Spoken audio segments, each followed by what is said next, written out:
Steve Smith is absolutely positive that there is not a single way that he could be even close to being out. Umpire Chris Gaffney agrees with him. Lungi Ngidi has angled the ball back in and he strikes Smith around the knee roll very close to off stump. Perhaps it is LBW, but Smith says no.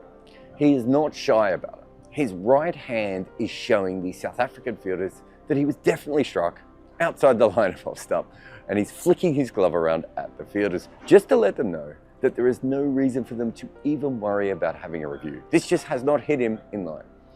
The South Africans aren't anywhere near as sure as Smith is. They go through the list. Was there any bat?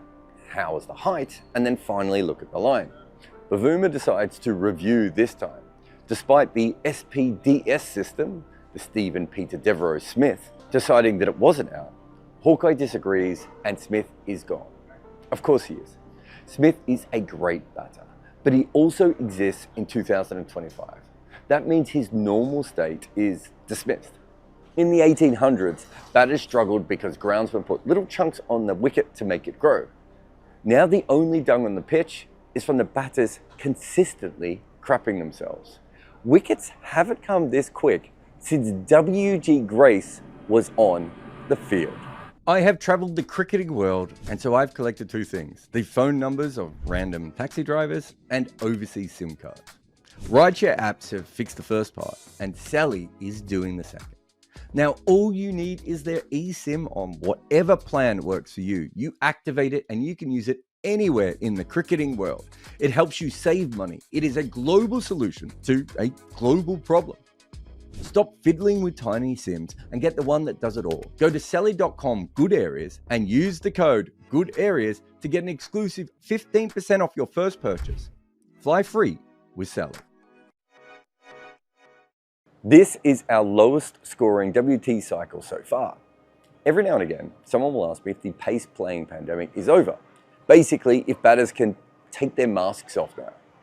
Well, this is suggesting that we are not there yet. For context, anything under 30 is certainly a bowling period, and the last two World Test Championship cycles were definitely that. And this is still low in comparison. A wicket has fallen every 27.4 runs in this cycle. Batters have given up batting normally. They tried that, and the bowlers still dominated. So this period, they have decided to attack. Obviously, baseball has played a part in this, but many teams have gone all out when it comes to attack. If not always as a side, then certainly for some periods as a counter-punch or just giving players a license. And it has not worked.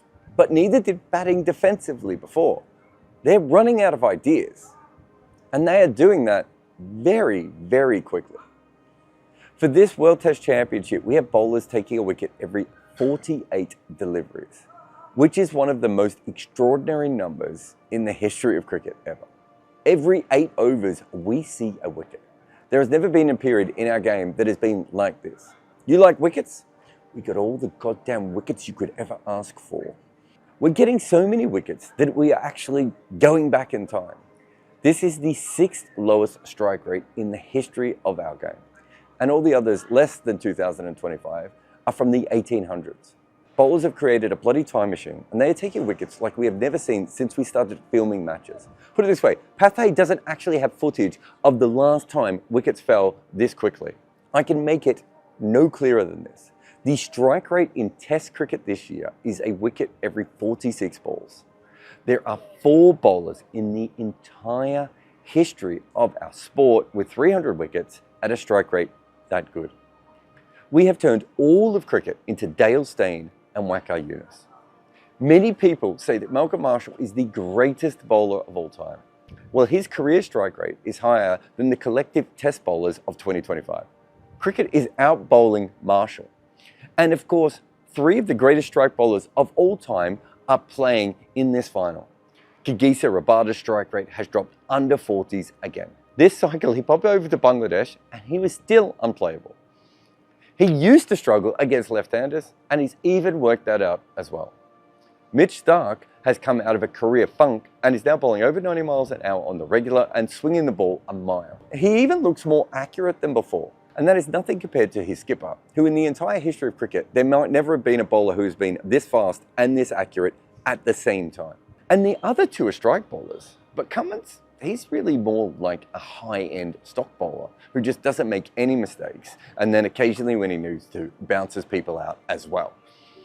So if he is this high on this list, it tells you what kind of world we are in now.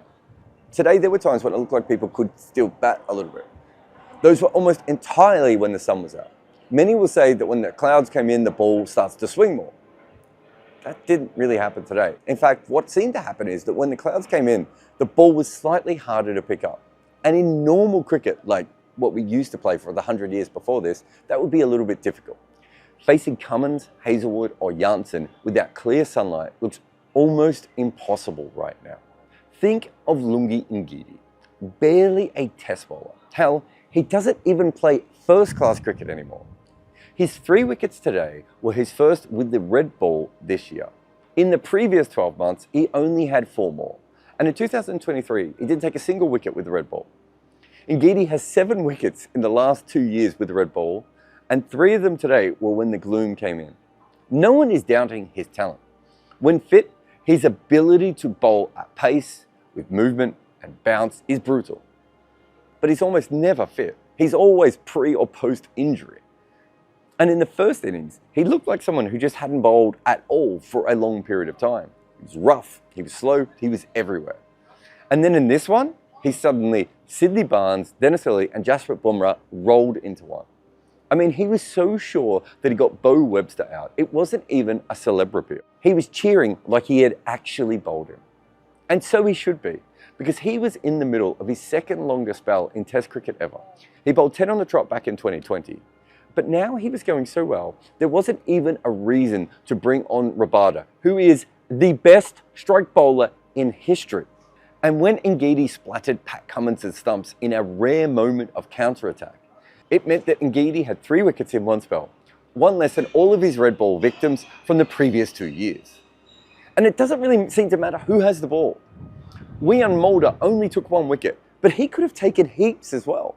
When Australia doesn't have their best 3-man attack of all time, Scott Boland comes in and he takes wickets at 1800s prices. Remember, it wasn't even that long ago that New Zealand had a 4-man pace attack and Matt Henry was their 5th option who could not even get into the side. I mean, this is the summer of our wickets. They are everywhere. No one even thought on day one that this was South Africa's best bowling attack. In fact, for the entire first innings, people were moaning and saying that they could have chosen someone different. And if you look at their bowling in this cycle, they have taken wickets at under 24. 23.78. I'm going to say the full number, because when I say it like that, I really need to go and sit in the corner and shake for a minute. India and Australia are at 24 and 25 as well. So it means we have 3 teams combined averaging fewer than 25 runs per wicket when they bowl. The worst team is Sri Lanka. They're up at nearly 34. We have had years in Test cricket this millennium with higher aggregates than that. Now the worst bowling attack is still doing fine. Everyone is taking wickets. This game has seen 27 in 2 days, and it's not even close to the most dramatic of this cycle. This is not even a pitch that should be that deadly. It is swinging less than normal and seeming only slightly more. 0.7 degrees is not something that you should sniff at. But it also shouldn't make it look like it's the first time you've ever picked up a bat. But at the moment, everyone looks like that. In the 1800s, manual labour and amateurism meant that batting in cricket was almost impossible. More than a century on, technology and professionalism is doing the same thing. This is the ground that has the W.G. Grace Gates. He was the man who changed batting forever. And right now, it's changing back. I mean, what even is Test cricket if every bowler is Malcolm Marshall?